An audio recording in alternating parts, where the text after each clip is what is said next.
बरखा मदान की प्रेरणादायक यात्रा। बॉलीवुड से बौद्ध नन तक बरखा मदान, जिन्हें अब ग्याल्टन समतेन के नाम से जाना जाता है, एक पूर्व भारतीय मॉडल, ब्यूटी क्वीन और अभिनेत्री हैं, जिन्होंने बॉलीवुड के ग्लैमर को छोड़कर बौद्ध भिक्षुणी बनने का रास्ता चुना। पंजाबी परिवार में जन्मी बरखा ने 1994 के फेमिना मिस इंडिया प्रतियोगिता में हिस्सा लिया, जिसमें सुष्मिता सेन और ऐश्वर्या राय विजेता थीं। उन्हें मिस टूरिज्म इंडिया का खिताब मिला और मिस टूरिज्म इंटरनेशनल प्रतियोगिता में तीसरे स्थान पर रहीं।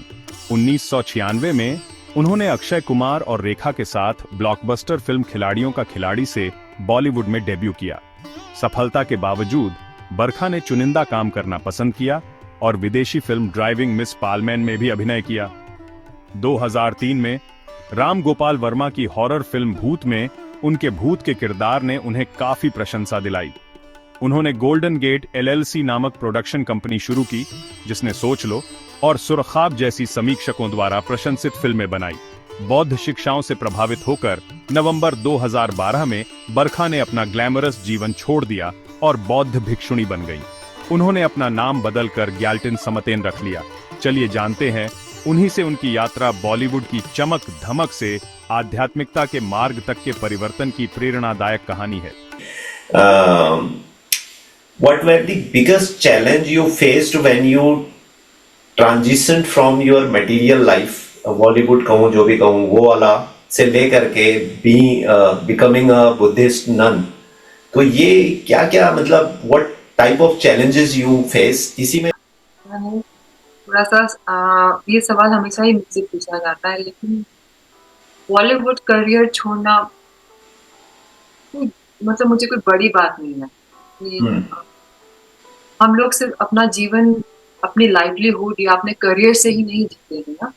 करेक्ट। जीवन के बहुत सारे पहलू, करियर होना, एम्बिशन होना और एक मटीरियलिस्टिक एम्बिशन होना, ये तो हमारी जीविका है एक तरह से ना। This is this is not my entire personality, this is not my entire. मेरे अंदर हमेशा से एक ये सवाल रहता था कि मेरा मेन पर्पस क्या है, what is purpose of life, मैं क्यों हूँ और मैं क्यों आई हूँ इस दुनिया में।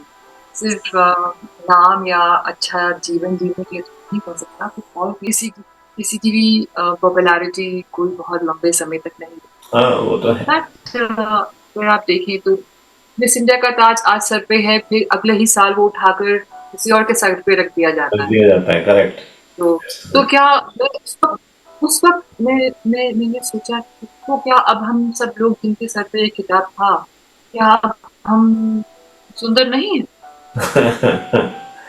क्या अब सौंदर्य की परिभाषा बदल दी गई है इस साल से? सही बात है। ये सोचने लगी बात है ना कि why are duality? Why से ये मेरी प्रैक्टिस है और जो मैं अपने जीवन रूटीन में चल रहा हूँ, और वहां मैं वही कर रहा हूँ जो मैं करते आ रहा हूँ।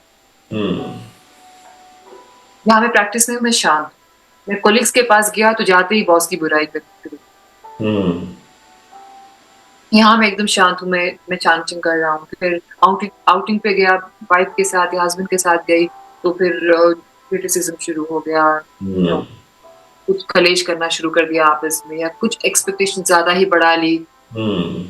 फिर वो कहाँ गया? तो ये मिश्रण ये कैसे एक साथ नहीं चल रहा है ना। फिर रिट्रीट का जो मेन पर्पस है वो ये है कि हमने जो भी पढ़ा है शास्त्रों में उसको हम कंटेस्ट करके उसको अपने जीवन में और बिल्कुल पूरी तरह से उतार सकें और to get realizations from that, to have some insights.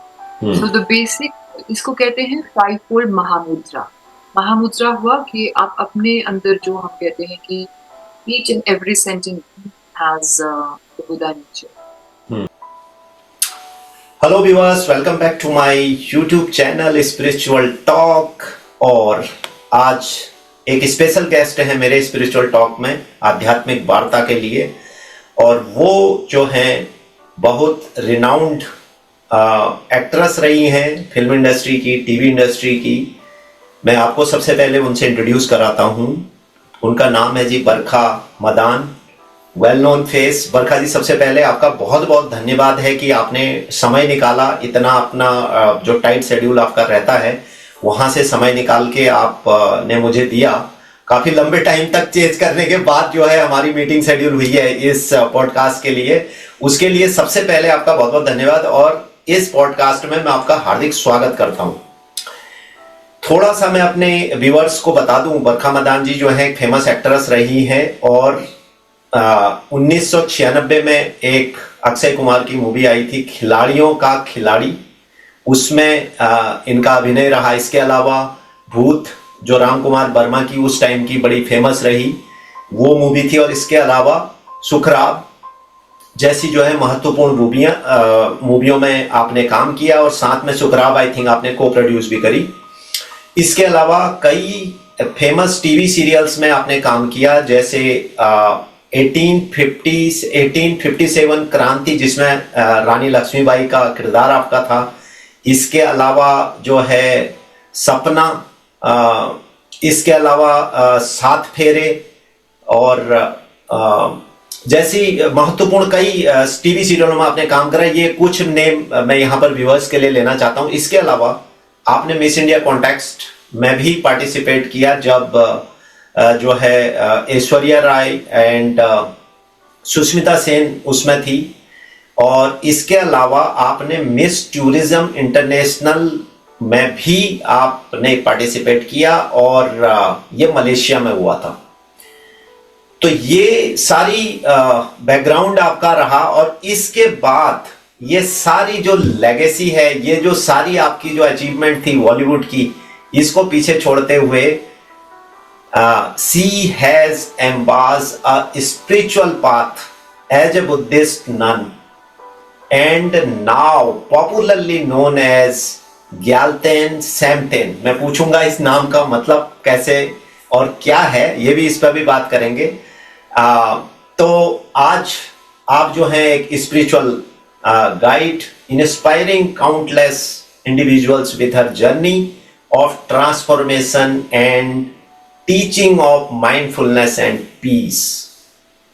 तो और इंट्रोडक्शन लंबा हो सकता है पर इससे ज्यादा करना नहीं चाहूंगा। सीधे सबसे पहले पहला क्वेश्चन आपसे पूछना चाहूंगा। पहले तो आप अपने नाम से ही मुझे बता दें, जो ये ग्याल्टेन सैम्तेन जो नाम आपको दिया दीक्षा के बाद मिला, इसका क्या है और कोई मीनिंग होती है क्या, या मतलब थोड़ा इसके बारे में बताएंगे आप? यहीं से शुरू करते हैं। पहली बात त्रिभुवन जी, मुझे आपके शो में बुलाने के लिए बहुत बहुत धन्यवाद। Thank you. मेरा नाम ग्याल्टेन सैम्तेन है। ये नाम हमें हमारी दीक्षा के समय दिया जाता है। हाँ जी। गुरु जी जिन्होंने मुझे दीक्षा दी, मेरे ऑर्डिनेशन मास्टर, उनका नाम है हिज एमिनेंस शोदेन रिंपोचे। बाइलाकुप्पे मैसूर के पास एक जगह है बाइलाकुप्पे, वहाँ पे तिब्बतन सेटलमेंट है, वहाँ पे एक मॉनेस्ट्री है सैराजी। ओके। 12 में ये दीक्षा दी मेरे साथ और भी। तो उस समय हमारे दीक्षा से देते समय हमें कुछ प्रण दिए जाते हैं। इससे एक होता है कि इस समय से आप अपने सांसारिक जीवन के सारे चिन्ह त्याग दें। उसमें फिर हमारे केश भी नहीं होते और हमारा नाम बदल दिया जाता है। तो ये धर्म नाम दिया गया है इस ग्याल्टेन सैम्तेन। इसका संस्कृत या हिंदी में अनुवाद होता है विजया समाधि। ओके। समाधि पर विजय, और या जो समाधि या हम बोलते ध्यान पारमिता, इसकी ध्यान लगाने की शक्ति पर इसकी पूर्ण विजय।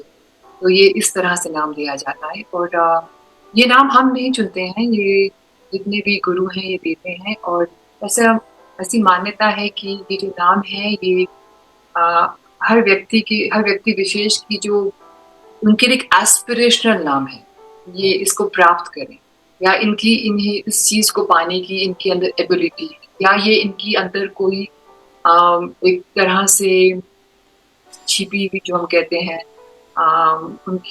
उनके व्यक्तित्व को शायद उभारने का एक तरीका है कि ये आप इस तरह से नाम देते हैं। Okay, it is based on the personality trait. Not always, but more or less. It's like an aspirational name. Aspirational. Okay. उपलब्धि आपकी ये बने इस तरह से। और ये इससे जैसे हम कहें नामकरण है ना एक तरह हाँ से। बिल्कुल। वो सांसारिक जीवन में नामकरण अलग तरह से किया जाता है और हमारे जीवन में नामकरण अलग तरह से किया जाता है। Absolutely great. So, my first question is to you. What inspired you to leave behind your Bollywood successful career and TB to embrace the spiritual path? Actually मैंने थोड़ा सा ये सवाल हमेशा ही मुझसे पूछा जाता है, लेकिन बॉलीवुड करियर छोड़ना मतलब मुझे कोई बड़ी बात नहीं है कि हम लोग सिर्फ अपना जीवन अपनी लाइवलीहुड या अपने करियर से ही नहीं जीते हैं ना। Correct. जीवन जीने के बहुत सारे पहलू, करियर होना, एम्बिशन होना और एक मटेरियलिस्टिक एम्बिशन होना, ये तो हमारी हमारी जीविका है एक तरह से ना। This is part, this is not my entire personality, this is not my entire. True. मेरे अंदर हमेशा से एक ये सवाल रहता था कि मेरा मेन पर्पस क्या है, what is purpose of life, मैं क्यों हूँ और मैं क्यों आई हूँ इस दुनिया में। सिर्फ नाम या अच्छा जीवन जीने के लिए तो नहीं हो सकता, कुछ और भी इसका मेन पर्पस होगा। हमेशा मन में एक सवाल रहता है कि व्हाट इज फ्रीडम। मैं हमेशा ये सोचती थी बचपन से ही कि फुल फ्रीडम से कहते हैं ना हम लोग, पूर्ण स्वतंत्रता, ये क्या होती है, ये पॉसिबल भी है या नहीं। तो जैसे जैसे बड़े होते हैं ना, फ्रीडम के हमारे जो डेफिनेशंस हैं वो चेंज होते जाते हैं। मेरे भी हुई। छोटी थी तो लगता था कि फ्रीडम का मतलब जो मेरे मन में आए, जो मेरी मर्जी हो वो मैं कर सकूं, जब मैं चाहूँ वो कर सकूं। इसी प्रिंसिपल पे फिर ऐसे हुआ कि फ्रीडम मतलब I should have the means to do what I want. For that, I need X amount of money. I need X amount of name or fame to be able to have a certain, say, a name in the society or whatever, just to fulfill that sense to do whatever I want, freedom. Yeah. But somewhere down the line, I understood that that is not true. और इसकी actually इस बात पे मेरा जो पूरा ध्यान गया है वो तब जब मैं 2000 या 2001 में सिर्फ उसके आसपास करीब धर्मशाला गई थी। वहाँ मेरी मुलाकात परम पावन ब्रह्मा जी से हुई। और वो एक प्रवचन दे रहे थे, पब्लिक टॉक, मैं भी उसमें थी और मैंने देखा कि उस वक्त उस समय धर्मशाला में ज़्यादा मेनलैंड इंडिया से लोग नहीं आते, पहाड़ी इलाकों से शायद लद्दाख या हिमाचल के आसपास के इलाकों से आते थे, लेकिन मेनलैंड इंडिया के ज़्यादा लोग। तो मैं एक छोटा सा एक इंसिडेंट आपसे शेयर करती हूँ। मैं फर्स्ट जो मेरा इंटरेक्शन है गुरु जी के साथ, वो अपने रेजिडेंस से मानस जी की तरफ आ रहे थे। और जैसा कि होता है वहाँ पर बहुत सारे तिब्बतन, खासकर जो बड़ी उम्र के लोग हैं, अत्यधिक people, वो गुरु जी के दर्शन के लिए बहुत भीड़ लगती है। तो एक बहुत ही बुजुर्ग महिला भी गुरु जी के दर्शन के लिए आई और जैसे ही गुरु जी आए तो वो उनके पाँव की तरफ जाने लगी, उनको छूने के लिए। तो दलाई लामा जी के जो अटेंडेंट्स थे उन्होंने उनको पीछे कर दिया, तो और उनके मुंह से निकला कुंदन। ओके। गुरु जी आगे जा चुके थे, वो मुड़कर पीछे आए और बहुत प्रेम से, वो इतनी वृद्ध थी ना वो महिला, उनके चेहरे पे इतने सारे मतलब रिंकल्स वगैरह होते हैं, बहुत फ्रेल, बहुत पतली सी, दुबली सी, वो ऐसे कांप रही थी। तो उन्होंने बहुत प्रेम से उसका ऐसे चेहरा ऊपर किया और उनको आशीर्वाद दिया।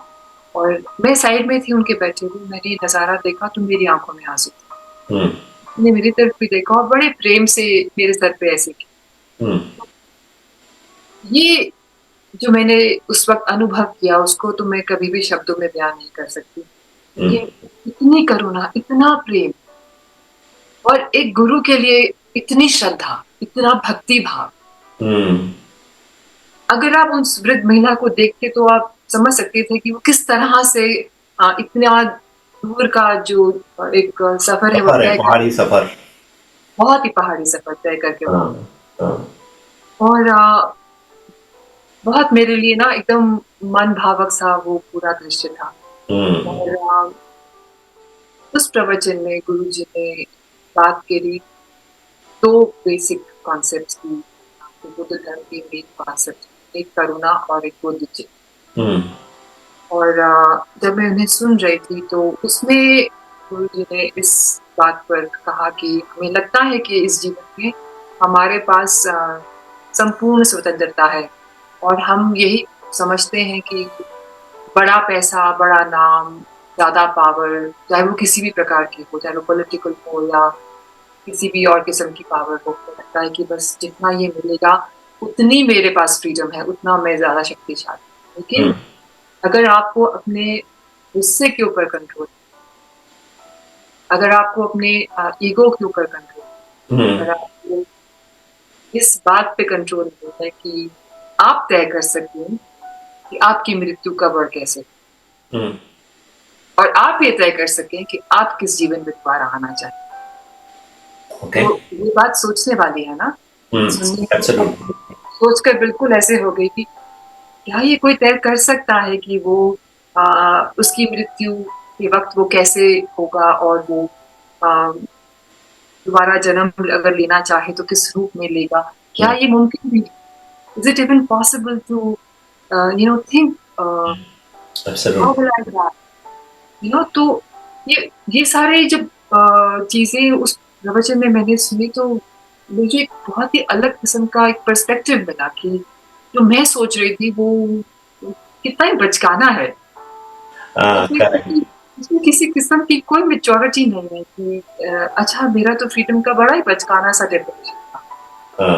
इसीलिए अंदर बेचैन, इसलिए अंदर ही सब कुछ होने के बावजूद भी कुछ मन में एक सेंस ऑफ सेटिस्फैक्शन नहीं। सो इस प्रवचन के दौरान इतना मुझे समझ में आया कि जो मेरे अंदर मन में गहरे सवाल हैं उनके जो एक एक करके आंसर्स जो है वो मुझे मिल रहे हैं, और वो अगर गुरु जी के द्वारा मिल रहे हैं तो मतलब यही शायद मेरा पथ। तो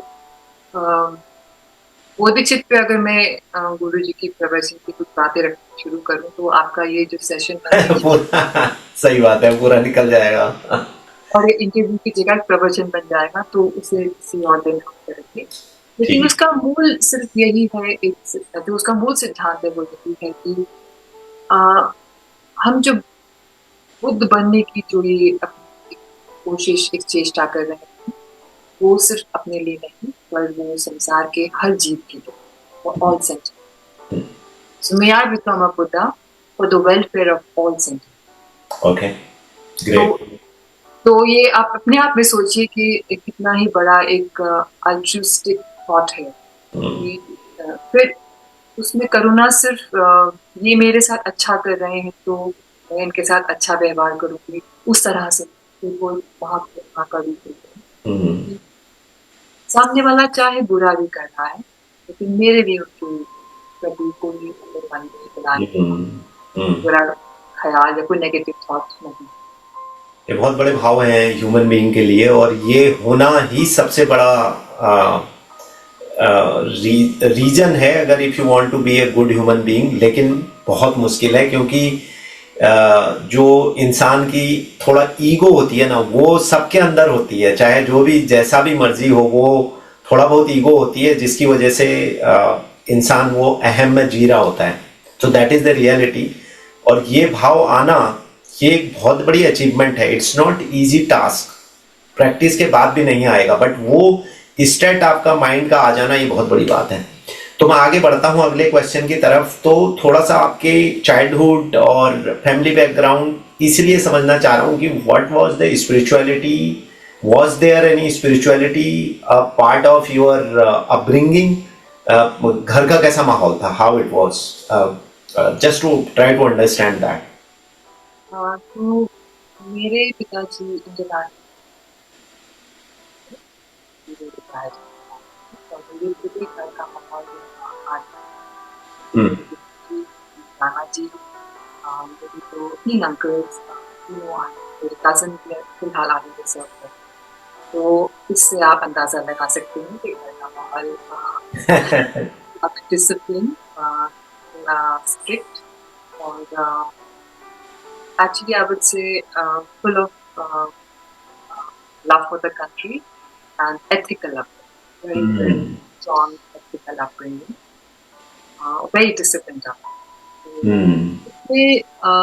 रिलीजियस चीज मतलब अगर आप कहें तो इस तरह से नहीं थी, लेकिन हर रिलीजन या हर फेथ को प्रॉपर रिस्पेक्ट, दिल से रिस्पेक्ट और एक सेक्युलर माहौल है मेरे घर में।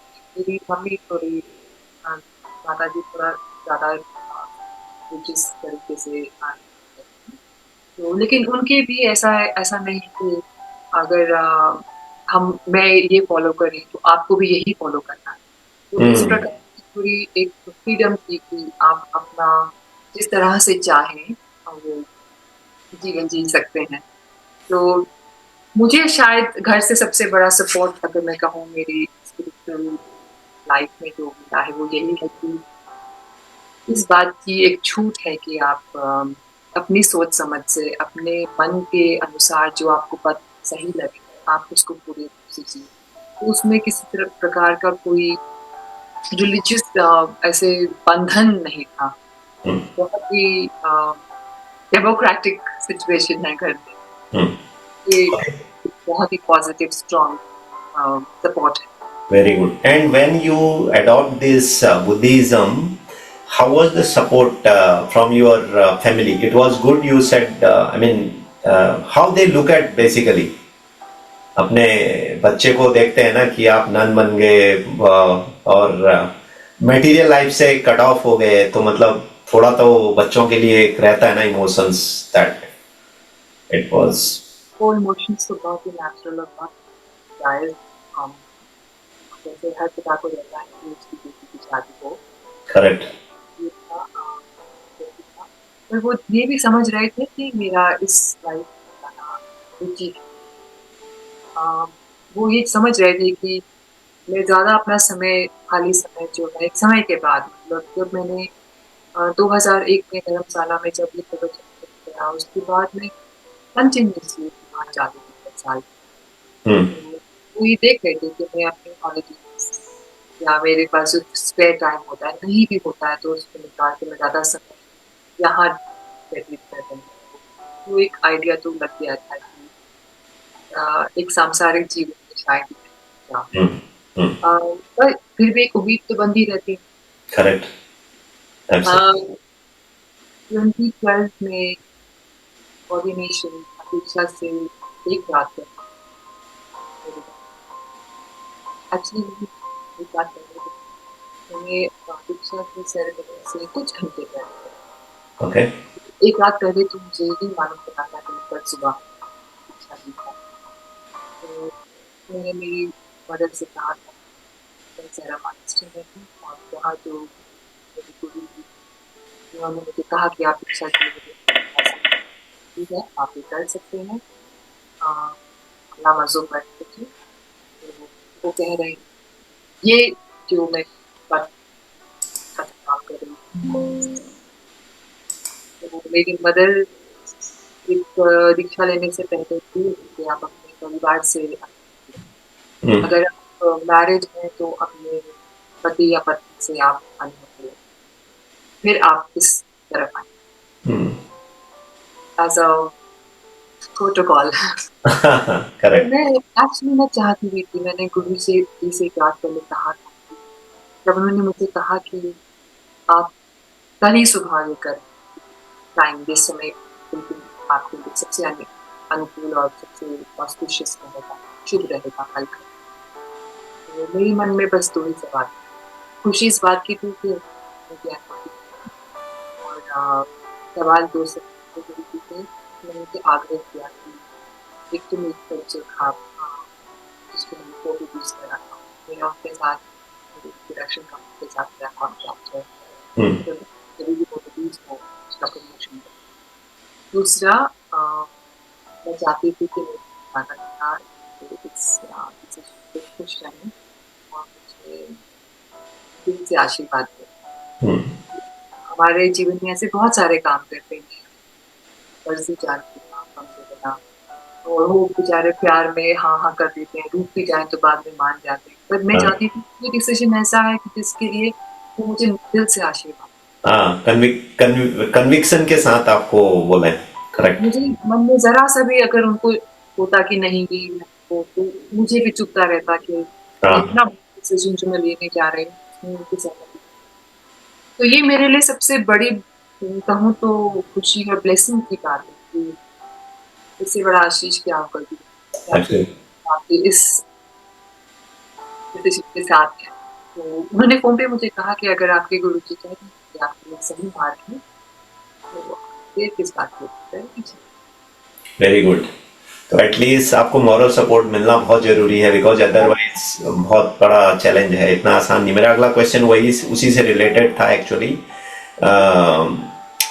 What were the biggest challenge you faced when you transition from your material life, Bollywood कहूँ जो भी कहूँ वो वाला, से लेकर के be becoming a Buddhist nun, तो ये क्या क्या मतलब what type of challenges you face. इसी में एक क्वेश्चन और भी ये जोड़ देता हूँ कि जैसे अगर मैं हिंदू धर्म की बात करूं तो वहाँ पे मैंने कई ऐसे, जैसे कृष्णा, खासकर जो एस्कॉन वगैरह के फॉलोअर्स हैं, तो ये बेसिकली क्या है कि इनमें दो तरीके के लोग हैं। एक तो है जो संन्यास ले लेते हैं, गृहस्थ जीवन से बाहर आ जाते हैं, संन्यास ले लेते हैं, तो वो फॉलो करते हैं। और दूसरे ऐसे भी हैं, ऐसे बहुत बड़े हैं, मतलब 50-50, तो मैं नहीं भी बोलूँ तो 50-60 का रेशियो, तो सॉरी 40-60 का रेशियो तो है, जहां पे कि 60% लोग ऐसे हैं जो गृहस्थ रह करके भी उन शिक्षाओं को, उन धर्म को और वो सारी प्रैक्टिसेस को फॉलो करते हैं। तो क्या बुद्धिज्म में ऐसा है? ये आप इसका जवाब उसके बाद दीजिए, पहले तो आप चैलेंज बताइए, what was the kind of challenges. मैं जो चैलेंज की बात कर रहा हूँ that was from a thought process point of view, right. आप एक ग्लैमर की लाइफ, पैसा आ रहा है, कैमरा और वो सारी चीजें, वो सोसाइटी, वो मतलब आई अंडरस्टैंड दैट इतने बड़े बड़े स्टार हैं सारे, तो वो वाला, वो जो ट्रांजिशन था उसमें वो थॉट प्रोसेस कहीं आपको ब्लॉक कर रही थी कुछ, वो that I just want to know that side of it. वो वाली थॉट प्रोसेस को मैं करी और इनफैक्ट जब मैं पूछने भी गई थी गुरुजी से, मेरी मन में बस ये चल रहा था कि किसको मना ना करें, तो किसी कारण से ये ना कहते कि आप इतने ग्लैमरस और इतने अलग किस्म के लाइफस्टाइल से यहाँ आ रहे हो तो आप ये नहीं कर सकते। मैं मन से बिल्कुल तैयार थी कि वो हाँ बोले और मैं कर दूँ। तो उस तरह का मुझे कोई प्रॉब्लम नहीं था, क्योंकि इसमें एक इंटरेस्टिंग चीज़ ये है कि जैसे मैंने कहा, मैं 2001 से धर्मशाला जा रही थी। मैंने एक फिलॉसफी कोर्स में अपने आप को एनरोल करा था और मैं बुद्धिस्ट फिलॉसफी के कुछ पहलू पढ़ रही थी। ओके। तो ये वाला ये वाला हिस्सा कि मैंने मेरी दीक्षा, मेरी ऑर्डिनेशन ओवरनाइट हुई। तो ट्रांसफॉर्मेशन या ट्रांजिशन जो था वो एकदम झटके में एक रात में हुआ। ओके। लेकिन उसके पहले से जो प्रोसेस मेरे मन में चल रहा था वो काफी साल से चल रहा हम्म। था। तो ऐसा नहीं कि मैं अचानक गई और अचानक बन गई। हाँ, वो ओवरनाइट तो होता भी नहीं होगा ना, इतना आसान थोड़ी है मटेरियल लाइफ को एकदम छोड़ के आ जाना। ओवरनाइट तो सिर्फ कपड़े बदले गए ना, और जो भी। हाँ। लेकिन जो मेंटल प्रोसेस है वो काफी समय से चल रहा है और इसलिए मैं मेंटली बहुत प्रिपेयर थी। अ, मुझे उस प्रकार का कोई चैलेंज, जो मेरे चैलेंजेस हैं वो थोड़े अलग किस्म के, क्योंकि मैं मेनलैंड इंडिया, यानी दिल्ली से, और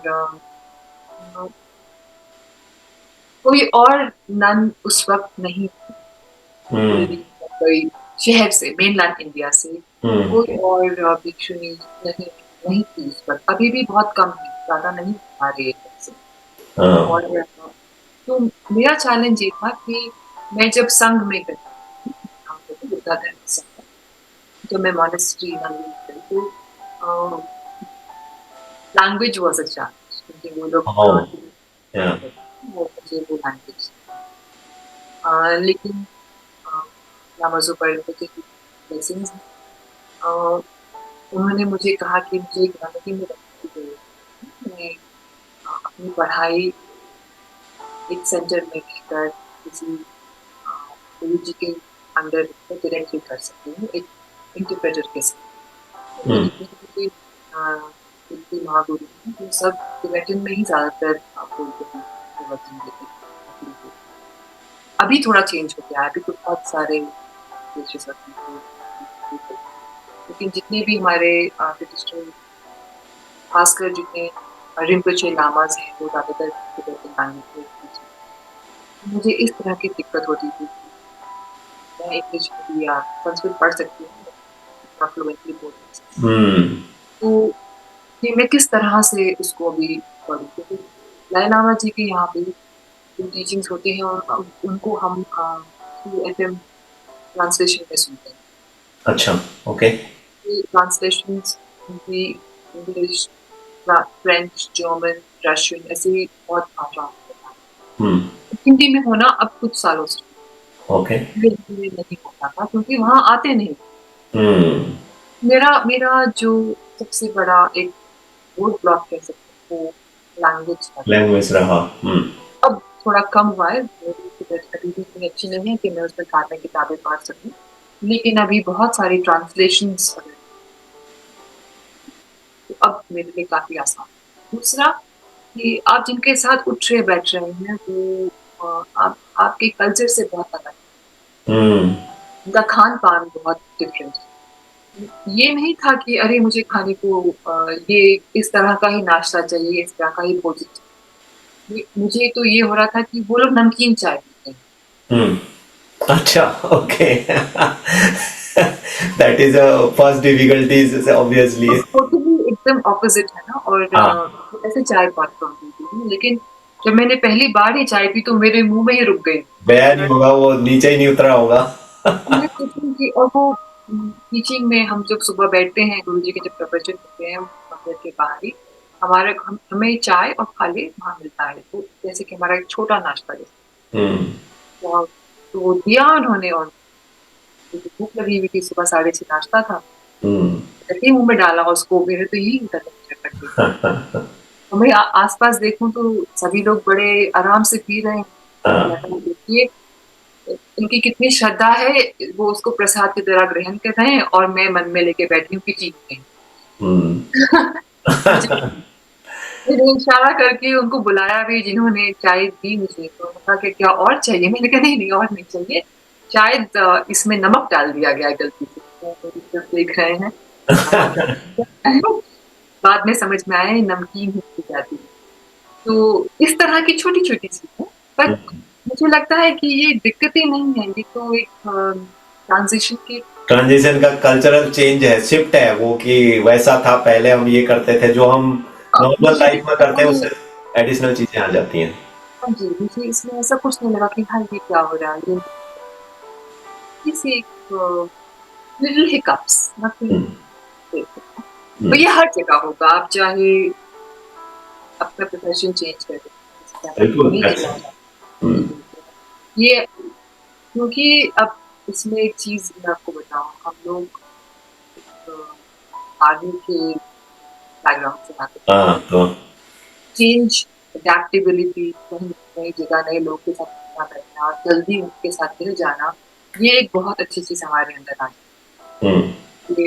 कितनी तो हमने स्कूल में कम से कम 6-7 स्कूल को चेंज करे, हर स्टेशन में नया स्कूल है, तो आशा, तो इसलिए इस चेंज में रमना इतना डिफिकल्ट। ओके, इसको मैं नहीं कहूँगी। और लेकिन हाँ एक चीज और है कि जो थोड़ी बहुत परंपराएं हैं वो कल्चरल है, तो जब वो फॉलो करते हैं तो मुझे लगता है कि ये धर्म या शास्त्र का हिस्सा नहीं है, कल्चर का हिस्सा है। पर गुरुजी ने बहुत सारी बात कही थी मुझसे। आपने बौद्ध धर्म की शिक्षा ली है, एक अच्छा बौद्ध भिक्षु या अनुयायी बनने के लिए जरूरत है। आपका काम कल्चरल लेबलिंग पकड़ना नहीं, आपका काम है जो शास्त्र है, जो फिलॉसफी विद्या सीखने आए हैं उसको आप सही तरीके से सीखिए और अपने उनके जो क्लेश हमें ट्रांसफॉर्म करने वो फिर मन शांत। Okay, great great. वो अगला मेरा क्वेश्चन था उसी से कि क्या बौद्ध इसमें बुद्धिज्म में भी ऐसा कुछ है कि गृहस्थ में रह के आप तो जिस तरह से बाकी जगहों पर है, चाहे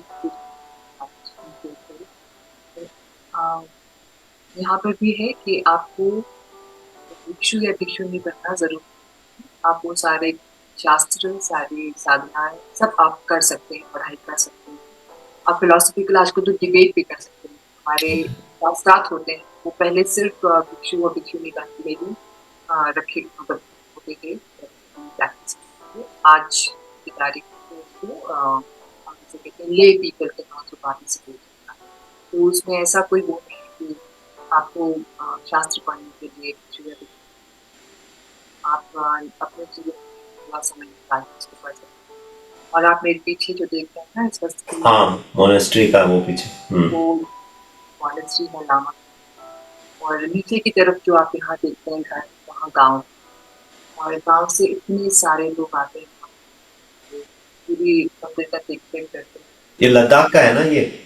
यहाँ पे लद्दाख में। हाँ देखा है, वीडियोस वगैरह देखे हैं। बड़ी बड़ी इच्छा भी है मेरी वहां जाने की। अब कभी अगर मौका लगा तो जरूर जाऊंगा मैं। जरूर जाइएगा। इसको आप पीछे अगर टेरेन देखते, टेरेन को बोलते हैं हाँ कि इसका जो इसकी जो पहाड़ों की जो कटाव है वो उसका पूरा टेरेन, वो ऐसा कहा जाता है कि चंद्रमा पर जो मून पे टेरेन दिखते हैं वो बिल्कुल सेम है इससे मिलके देखते ओह ओके। हैं। जगह को टूरिस्टी नाम से मून लैंड कहा जाता है। तो ये इसलिए कह रही हूँ आपसे कि वहाँ के जो गाँव के लोग, वही लद्दाख में बहुत कम, हाँ हिमाचल हाँ वो सब जो लद्दाखी बुद्धिस्ट हैं वो आते हैं देख देख करके पूजा में शामिल। और बहुत से ऐसे लोग भी हैं जो शास्त्र पढ़ते हैं। वहाँ पे ऐसी कोई मनाही नहीं। Everybody is welcome. समझ गया। That's what I thought I will ask. बौद्ध धर्म में भगवान बुद्ध ने कहा था कि 4 संघ, भिक्षु, भिक्षुणी, उपासक और उपासिका। तो ये इन चारों को मिलाकर संघ बनता है। तो जो उपासक का और उपासिका है वो जरूरी नहीं उनको दीक्षा लेती है, उनको सिर्फ पंचशील की दीक्षा लेती है, 5 पंचशील की दीक्षा। और वो दीक्षा के जैसे ही वो लेते हैं वो फिर शास्त्र को पढ़ सकते हैं और बहुत अध्ययन कर सकते हैं। ओके, तो मेरा अगला प्रश्न है आपसे। थोड़ा पीछे का लाइफ अगर देखते हैं, how do you perceive fame now as compared to when you were a part of entertainment industry?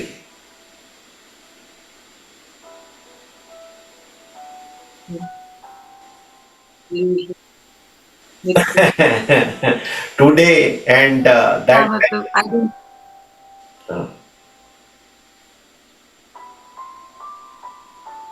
वो तब भी एक इल्यूजन था, आज भी इल्यूजन। मतलब प्रेम का क्या दे सकते, खासकर इस जीवन में तो कोई मतलब ही नहीं है। लेकिन एक बहुत इंटरेस्टिंग चीज महायान शास्त्र की तरह अगर मैं उसका एक आपको एग्जाम्पल देती हूँ, किसी भी चीज को हम अब निगेट नहीं करते। तो आपके पास जो भी है आप उससे दूसरों की भलाई में लगा सकते। तो मैं आप इसको इस तरह से देखती हूँ कि चलिए मेरे कुछ पिछले जन्म के पुण्य से मेरे पास थोड़ा नाम है, तो इस नाम से मैं क्या सही उपयोग कर सकती हूँ। तो अगर इससे किसी को सीख मिल सकती है या कोई इंस्पिरेशन मिलती है या उन्हें थोड़ी मोटिवेशन मिलती है एक अच्छे मार्ग पर चलने की, तो क्यों ना यूज किया जाए। इस तरह से मैं इसको देखती हूँ। लेकिन फेम अपने आप में ना मेरे मन में लालसा है, ना मुझे उसकी कोई अलग प्रकार की कोई वैल्यू नजर आती है, क्योंकि हम सबको पता है कि fame is like a water bubble. True. इस पे ज्यादा ध्यान देने की जरूरत है ना। आज है कल नहीं है। So, और किसी की भी पॉपुलैरिटी कोई बहुत लंबे समय तक नहीं। हाँ वो तो है। अगर आप देखें तो मिस इंडिया का ताज आज सर पे है, फिर अगले ही साल वो उठाकर किसी और के सर पे रख दिया कर जाता है। दिया जाता है, करेक्ट। तो क्या उस वक्त मैंने सोचा कि तो क्या अब हम सब लोग जिनके सर पे ये किताब था, क्या अब हम सुंदर नहीं है? क्या अब हमारे क्या अब सौंदर्य की परिभाषा बदल दी गई है इस साल से? सही बात ये है। सोचने लगी बात है ना कि हाँ। सौंदर्य की भाषा, सौंदर्य की भाषा क्या है? हम किस चीज को कहते हैं कि ये विश्व सुंदरी है, तो ये इसमें हम चीजें देख रहे हैं, हम्म। है ना? तो वो तो बहुत ही मतलब सुपरफिशियल सा हो गया ना कि ये सुंदर है हम्म। और इस तरह के नैन सुंदर है। आपने तो अभी पूरा देश छाना ही नहीं। हाँ। और बहुत सारी यंग गर्ल्स को तो अभी मौका मिला ही नहीं कि मिला वो ही नहीं है, उसमें और अप्लाई कर सके। मिलता भी नहीं है, और होते हैं सब टैलेंट भी कई को में होता है, सुंदर भी होते हैं, बहुत कुछ होता है, बट नहीं नहीं होता है, नहीं मिलता मौका। जितना टैलेंट हम देखते हैं आज हमारे एंटरटेनमेंट इंडस्ट्री में, इतना ज्यादा टैलेंट तो अभी तक हमने देखा ही नहीं है। हाँ। Not even tapped into, not even discovered. Correct. तो ठीक है, वो एक फेज था, हमने उसको एंजॉय किया, बस उसी तरह हम इसको छोड़ देते हैं। ओके। Okay good. तो मैं अगला प्रश्न ना मेरा आपके about that your 3 years which you spend solitary solitary treat, जो आपका जो है रिट्रीट है, प्रोसेस है 3 साल की, जिसमें आप जो है मतलब ज्यादातर समय मौन रहते हैं मेरे ख्याल से। एंड ये जो आपका प्रोसेस है, वो गुरुजी के साथ आपने करा वहां पे, जो भी आपको गाइड कर रहे हैं, तो how did it transform your spiritually as well as the personality? क्योंकि मेरे ख्याल से अगर मैं एक कॉमन आदमी की बात करूं, तो अगर हम 15-20 मिनट भी बात ना करें या बोले ना किसी से ना, तो बेचैनी सी हो जाती है, मतलब इट्स नॉट इजी और something. But now since I have started chanting वैंटिंग करता हूं, अगर मेरी 1-1.5 घंटे की चैंटिंग है, तो मुझे तो समझ आता है कि, और वो भी जब मौन रख के हम चैंटिंग कर रहे हैं, तो समझ आता है कि आप कुछ बोलते नहीं है और चुपचाप आप जो है कोई चीज, किसी चीज को मनन कर रहे हैं, तो उससे बड़ा मतलब ना एक शांति सी आती है। तो 3 साल आप उस प्रोसेस में रही हैं, 20, आप पता नहीं कितने घंटा दिन में, वो आप बताएंगे हाउ वाज दैट प्रोसेस? थोड़ा सा आपने पहले बता चुकी हैं, but still I want to understand that कि स्पिरिचुअली और personally, how it get benefited to you, how it make the difference? मैं दीक्षा ली थी, मेरे मन में यही था कि मुझे लंबे समय का कोई तपस्या करनी, लंबे समय तक मुझे इसको देखना है करके कि ये किस तरह से होता है। पर इसको करने से पहले हमें काफी सारा अध्ययन करना है, क्योंकि ये रिट्रीट चीजें, जैसा पहले ही आपने जाना कि आप फिर आप एक बहुत ही आइसोलेटेड जगह पे जाके ये रिट्रीट करते हैं। अब आप देख सकते हैं मैंने इसलिए स्क्रीन पीछे लगाई है कि ये मॉनेस्ट्री है, और मेरा जो रिट्रीट करने का जो रूम है वो इसके भी ऊपर जाकर, अच्छा। ओके। तो बिल्कुल एकदम अलग, आइसोलेट, ये कंप्लीट आइसोलेट मेरे आसपास कोई एकदम बिल्कुल आइसोलेशन है। तो ये आप अचानक नहीं कर सकते, इसको करने के लिए आपको पहले काफी अध्ययन करना है, और धीरे धीरे आप पहले कुछ हफ्तों की, फिर कुछ महीनों की रिट्रीट करते हैं। उसके बाद आप जब थोड़ा सा प्रिपेयर हो जाते हैं, तब आपको फिर गुरु जी कहते हैं कि आप लंबे retreat पर जाने के लिए तैयार हैं। फिर वो पूरी इंस्ट्रक्शन दी जाती है, पूरी गाइडेंस दी जाती है कैसे करना है। रिट्रीट का जो मेन पर्पस है वो ये है कि हमने जो भी पढ़ा है शास्त्रों में उसको हम कन्फ्यूज करके उसको अपने जीवन में और बिल्कुल पूरी तरह से उतार सकें और to get realizations from that, to have some insights. So the basic इसको कहते हैं फाइव फोल्ड महामुद्रा। महामुद्रा हुआ कि आप अपने अंदर जो हम कहते हैं कि each and every sentient has the Buddha nature. तो हमारे अंदर बुद्धा बनने के जो बीज है हम उसको पनपने दे जागर करें और फिर ध्यान लगाएं और फिर हम अपना ट्रू नेचर करें उसको हम बिल्कुल साक्षात रूप से देखने की कोशिश करें और देख पाए। इसीलिए ये 3.5 साल का ये प्रोग्राम बनता है। तो करते करते ऑलमोस्ट 4 साल तो हो जाए। Okay. So the main purpose is just this: try and recognize the Buddha in you. तो उसमें फिर बहुत अलग अलग प्रकार की साधनाएं हैं, अलग अलग प्रकार की उसके अंदर प्रैक्टिस हैं जिनको तिब्बतन में नॉन्ड्रो कहा जाता है। In English it is called preliminary practices. Before you start the main sadhana, you have to do this. अब इसका बेसिस बहुत ही साइंटिफिक है। अगर मुझे मेरे गार्डन में गुलाब खिलाने से पहले और उसके अंदर इस वक्त बहुत ज्यादा कचरा और जंगली घास उग रही है तो पहले तो उसको मुझे सफाई करना है। तो अगर मेरे अंदर, हम सब कहते हैं भगवान हमारे अंदर, अगर ये मेरे अंदर है और मैं उसको साक्षात रूप से नहीं देख पा रहे तो क्यों नहीं देख पा रहे, तो पहले थोड़ी मन की सफाई करें। तो उसके अंदर फिर आप उस प्रकार की साधनाएं बने, purification practices. Then you start doing meditation on compassion. Then you meditate on various other your deities, the Dham. Then you actually sit down and you meditate breath, shamatha meditation. Then you come down Mahamudra. And then final year of the 3-year retreat is practicing the 6 yogas of Narupa. जिसके अंदर पहली practice है चंदली या टूमो जिसे कहते हैं। ऐसे करके 6 प्रैक्टिसेस उसके अंदर हैं।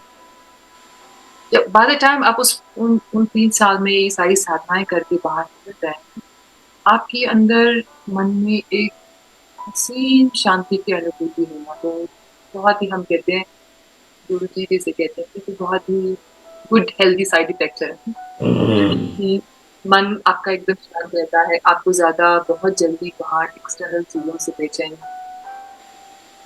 आप थोड़ा बहुत इम्पर्मानेंस और जो मैंने पहले कहा इम्पर्मानेंस उसको समझ पाते हैं। बेसिक जो हमारे शास्त्रों के कॉन्सेप्ट्स हैं, परम परम क्या है, किसी की परम, तो इनको हम पूरी तरह से ना मन में उतार लेते हैं। तो मौन रहना जो सबसे बड़ी लोगों को लगता है मौन रहना। अब बात है कर्म की, हम हमारे शरीर से बहुत सारे कर्म, उसी तरह हम अपनी वाणी से, अपने स्पीच से करते हैं, अपने मन से करते हैं। We are performing actions in 3 ways: body, speech and mind. जो मन में अगर किसी क्लेश के रूप में से मैंने कर्म किया, जैसे मुझे गुस्सा आया तो फिर मैंने अपने शरीर से कुछ उठाया और किसी के सर पे मारा, तो मैंने हिंसा। अंदर गुस्सा आया, मन में गुस्सा आया, प्रतिशोध की भावना आई, किसी को प्रहार करा, तो मैंने अपने शरीर को फिर मैंने अपनी वाणी से उसको बुरे शब्द बोले। इसी तरह से वाणी से मैंने किसी की बुराई, अभी हिंसा नहीं है मन में जेलसी है, एक तरह की किसी को लेकर मन में एक जलन सी है, तो किसी की बुराई कर दी या किसी को नीचा दिखा दिया, एरोगेंस है, तो उसके तहत अब ये सारे जो कीटाणु है ये हमेशा ही बहुत ज्यादा कहते हैं ना जोर शोर में रहते हैं, शांत नहीं होते, they are the active ones। तो हम अनजाने में अपनी स्पीच से, अपनी वाणी से इतनी ज्यादा लोगों को परेशानी देते हैं या उनका मन दुखाते हैं, हम सोच भी नहीं सकते। तो मन की शुद्धि, वाणी की शुद्धि के लिए सबसे अच्छी चीज है मौन। दूसरा, अगर आपको अपने अंतर मन में देखो, तो अगर जितना आप अपने फिजिकल, जैसे कहते हैं ना, इसको आप शांत बंद रखेंगे, बस इसका मौन करिए, फिर यहाँ मौन होगा, फिर यहाँ। So you start with your speech because this is what you're using to create, you know, an imprint within yourself and with the other person. So बहुत powerful है ना। आप किसी गायक, किसी जैसे आप लता मंगेशकर जी की अगर आप आवाज सुने, तो आवाज सुनते ही मन कितना खुश हो जाता है। आप उनकी रिंगटोन लगा लीजिए, तो आप कोई मंत्र सुन ले, बहुत अच्छी कॉम्पोजिशन में बना हुआ एक मंत्र सुनते मन को अच्छी शांत हो जाता है। तो आप वाणी इफेक्ट्स ट्रू। और उससे फिर निकले हुए विचार तक कर। तो अगर हमें अपने मन को शांत करना है, शुरुआत में फिर वो धीरे धीरे धीरे मन धीरे धीरे। So actually to stay in quietude is such a bliss. बहुत मुझे वैसे भी अकेले रहना, शांत अपने रहना अच्छा लगता है, मेरा नेचर ऐसा। I feel that's the best life. Silence is the best. Correct. सारे लोग यही बोलते हैं, इवन किसी भी रिलीजन में आप चले जाएं, silence is the best meditation बोलते हैं ना। So that was the recommended कि आप थोड़ा सा आप बिल्कुल मौन रह के थोड़ा सा सोचें और कुछ देर स्पेंड करें, तो दैट इम्पैक्ट रियली। तो अब मेरा अगला प्रश्न है कि जो ये 3 साल का आपका पीरियड था जब आपको मौन रहना था, अब उसके बाद ये जो प्रोसेस आपकी कंप्लीट होगी, तो almost you are saying 3.5 years, उसके बाद जब आप वापस मटेरियल लाइफ में आई, जैसे आज आप मेरे से जुड़ी हैं, ऐसे आप कई प्रोग्राम्स में जाती हैं, कहीं पर आपको जाना होता है, कहीं पर आपको लेक्चर देने होते हैं, तो फिर मतलब हाउ इज दैट? अगर मैं आधा घंटा बात नहीं करूं, 1 घंटा मौन रहूं, तो ही मुझे मतलब थोड़ा सा डिफरेंट सा चीज हो जाती है मेरे लिए फिर कि मैं शुरू करता हूं। तो how you handle that basically, उससे बाहर आकर के फिर मटेरियल लाइफ में चीजों के साथ हैंडल करना, मतलब हाउ वाज दैट चैलेंजिंग?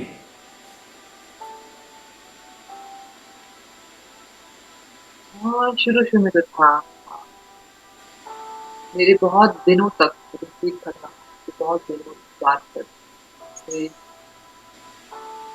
मतलब मैं वर्बली भी किसी चीज का रिस्पॉन्स दे सकती हूँ। Understand that. बहुत क्योंकि आप मेरा किसी से कांटेक्ट नहीं, तो मैं बहुत जब बातचीत करनी शुरू की, मैं सिर्फ बहुत समय तक देख रही थी, तो मुझे ऐसे लगा कि हाँ मुझे कुछ तो देखने से वो सामने वाला समझ बातचीत करे। तो ये मेरा पहला एक, बट ये तो प्रोसेस है। मैं किस उद्देश्य से गई थी और अभी तक ऐसा खत्म नहीं, ब्रेक के साथ तो वापस हम मेरा क्या उद्देश्य है, पर्पस क्या है? जब कुछ सीखूं या मेरे अंदर कुछ बदलाव आए, कुछ ट्रांसफॉर्मेशन आए, तो मैं किसी को बता सकूं, सिखा सकूं, उनको हेल्प कर सकूं। use these tools that I have been able to. Okay.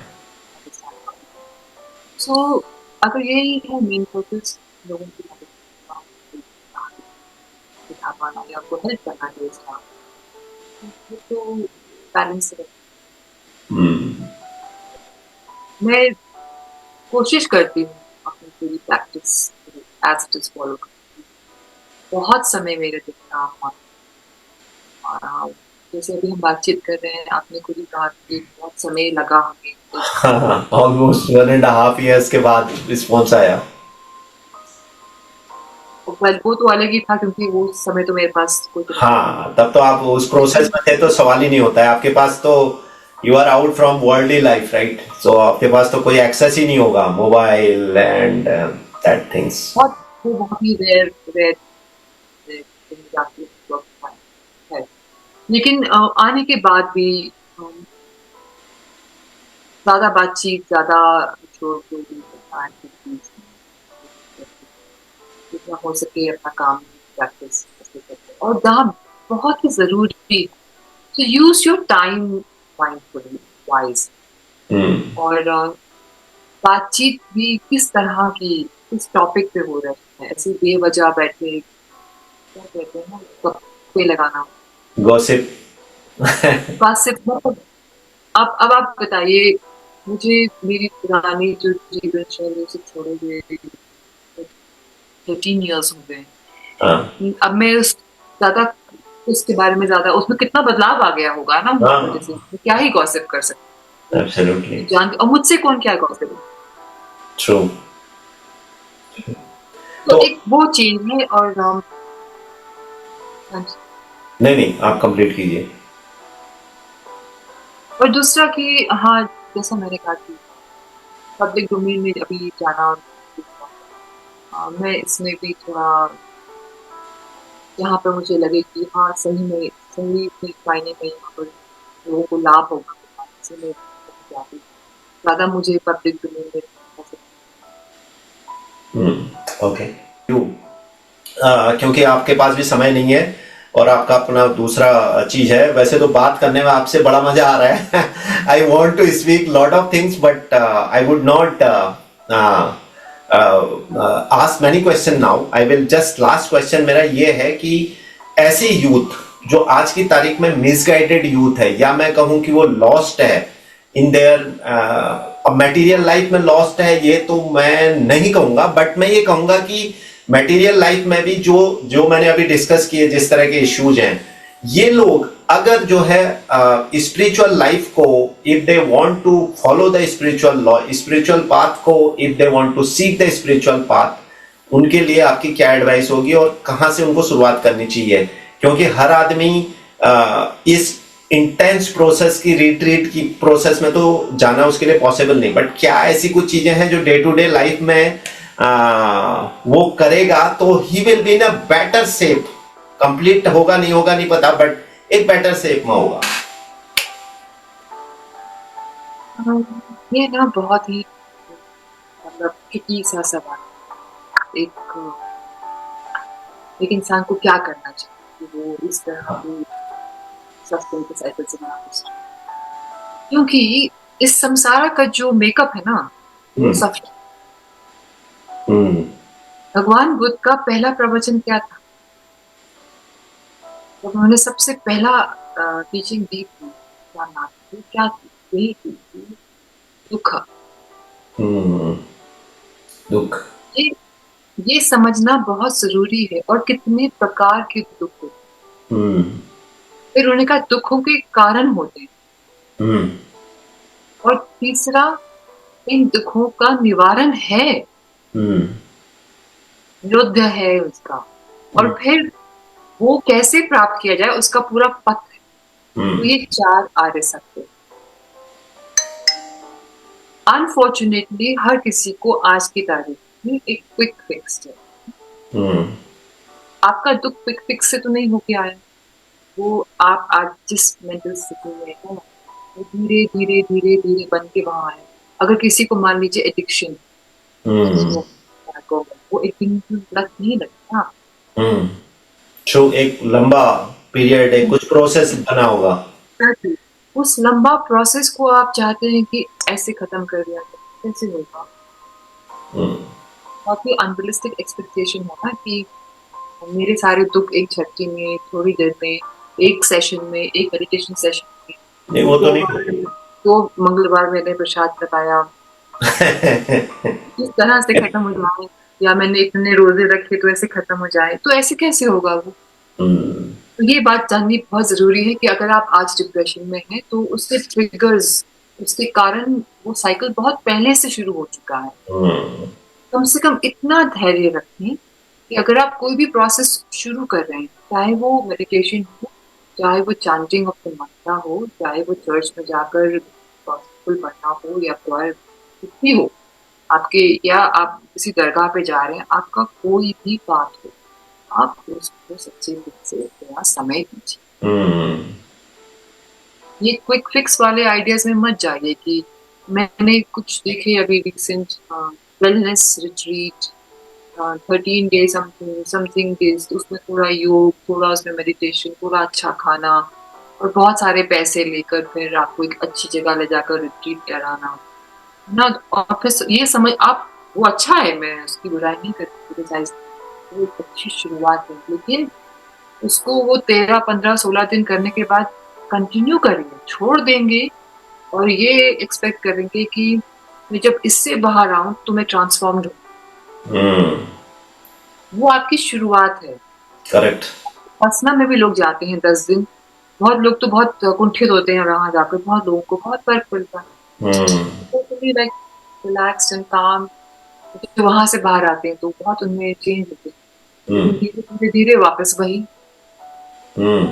So you have to self work starts with, if Buddha is here, if अगर भगवान या राम या रही कहीं है तो काम तो यहीं से शुरू होगा ना।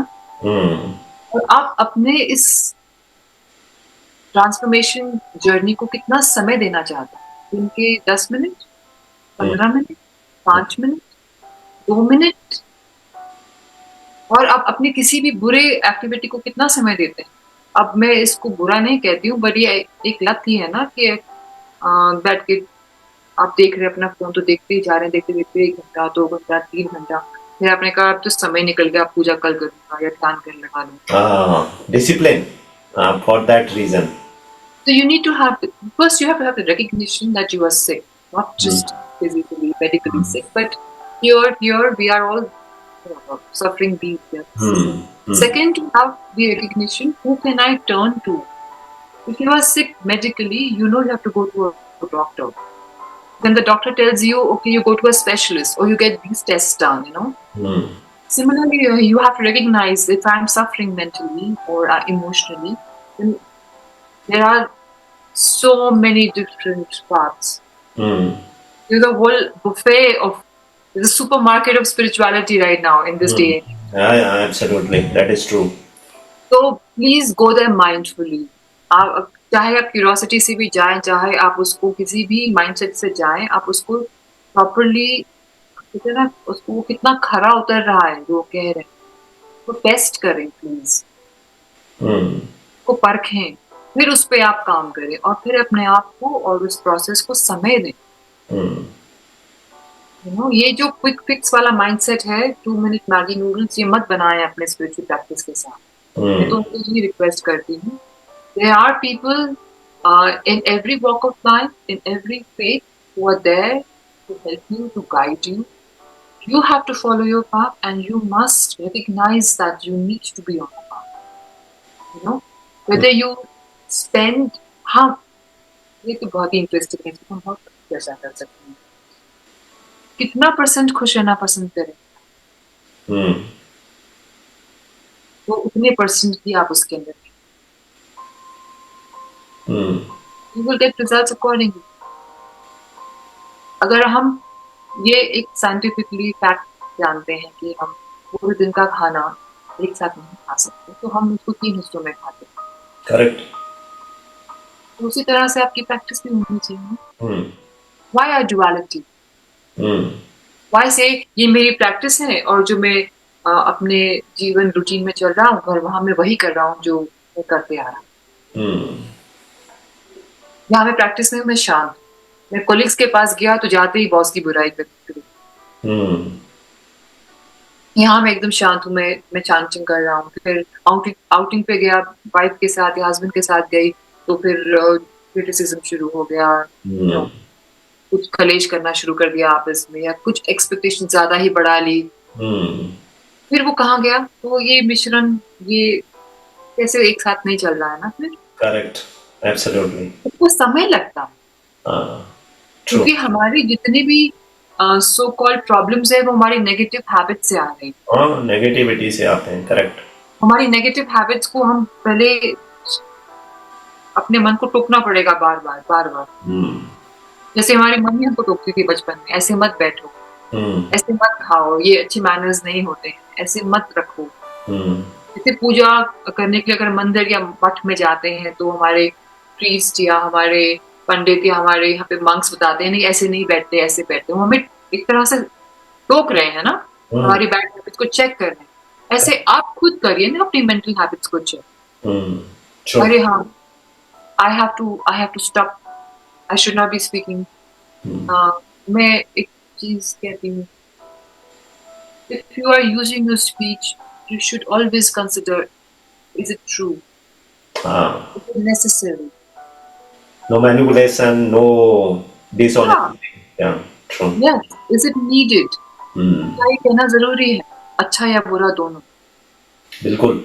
ऐसे धीरे धीरे जो भी आप पढ़ रहे हैं उसको धीरे धीरे ट्रांसफॉर्मेटिव प्रोसेस में लाएंगे, समय लगता है, तो अपने साथ बी पेशेंट।